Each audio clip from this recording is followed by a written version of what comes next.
I just thought it'd be like cool, maybe like, because we have like not really like any sort of like relationship now, but like a not even friendship relationship, but we're just like acquaintances, I would say. Yeah. But I thought it would be like interesting if we talk a little bit just like about communication and just like talking, because like starting to spread more about like mental health, like how important it is to like talk about communication. Like me and you, we've been able to like communicate and just like even though like we don't have anything together, like we're able to just talk and just like be okay and like be able to do this. Yeah. So talking about communication, she says yeah. But yeah, like life is good. Are you practicing communication in your relationship? Yes, actually, I have a really low tolerance for a lot of things. So if anything, it's more patience and like understanding, because I'm always like me. I'm hurt, so I deserve to act like this because I'm hurt. No, you don't deserve to treat people badly just because you're hurt. So I've kind of just been less cold-hearted, I guess. Is that less cold-hearted? Especially with Blake. Okay. Oh my god, that was me with the word is empathy. I had none of it at all. Yeah, I wouldn't say our relationship, or I'm not gonna go into details, but yeah, it was good, but then it wasn't. Yeah. What we lacked at that time was communication. I lacked it a lot. I feel like he was totally fine. He was normal. He was good. I was just going through so much, and I didn't understand it myself, so I was kind of just there, like, doing whatever. Yeah, and I've definitely noticed, like, from an outside perspective, like, I feel like you've changed a lot. Yeah. And you've, like, been on a journey of, like, your own mental health. Mm-hmm. And, like, you've been changing a lot. Like, I don't think I would recognize you as the same person, even though I haven't, like, talked to you in a while. Yeah. So that's good. Was that like just because of COVID? Like what really like changed that?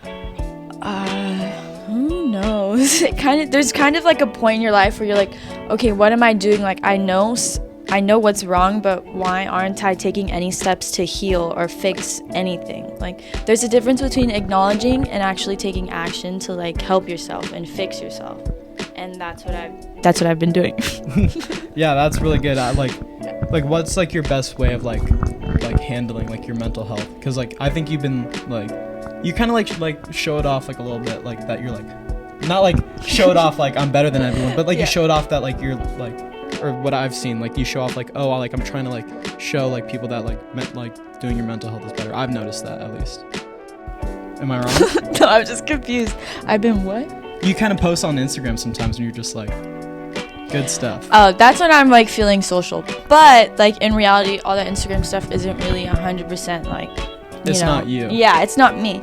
When I first started my journey of like understanding my own mindset and stuff, journaling helped me so much, especially if you don't have a therapist, if you're not comfortable talking to your family or friends. Like just have a little journal and write down like anything, and then sometimes you could go on for pages, or sometimes you can go on for a second, like F her, I hate blah blah blah, or sometimes you can I hate you, hate you. You just write it like, down a bunch. I wish you die, but or sometimes you can go on for like 2 or 3 pages, and I'm like, oh my god, I'm like a whole poet. But you're just crying all over your pages. And there's like teardrops on my pages and stuff. But that really did help me start up, and then you look back and read it and you're like, how is my mind even like working like that? It's crazy to see like your own thought process just grow. Yeah, I've done journaling myself. I've talked about it in like other podcasts. Like that helps me a lot. Like it's very ASMR. Yeah, when you touch it, you can hear it a little bit. Sorry. But yeah, just like for me, like journaling has helped me a lot. Like with my issues, like whenever I go through certain situation that I don't like, I'll like journal it down. Like I don't know if you know what you probably know what. Do you know what We Are Not Really Strangers is? No. It's like a card game, but it's like a mental health or like getting to know someone card game. And they have like a self-reflection journal. So like every night, like I get a card and like I write about it. And like even like if I'm like mentally like really stable, like I'll write about like whatever's on the card.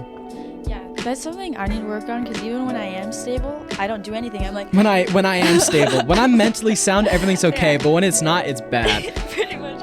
I'm like, I'm living life. Like look at me, I'm living like Larry.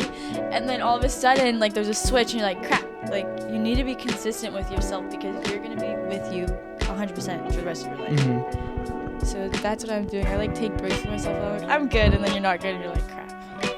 Yeah, it's hard, like, kind of keeping like your mindset like good. Trying to find like, and understanding yourself is really hard too. Yeah, it is. Like when you have to like, especially like during COVID or like when I broke my back, like for me, that was when I had to like sit down and I had to just like be with myself. Yeah. And like I was just like in my head, so I kind of have to like learn just to be happy with myself, and that's hard. And I know like a lot of people that's hard. If I'm trying to spread a message on here, like try to get like in touch with yourself. Were you like in the hospital when you broke your back? No.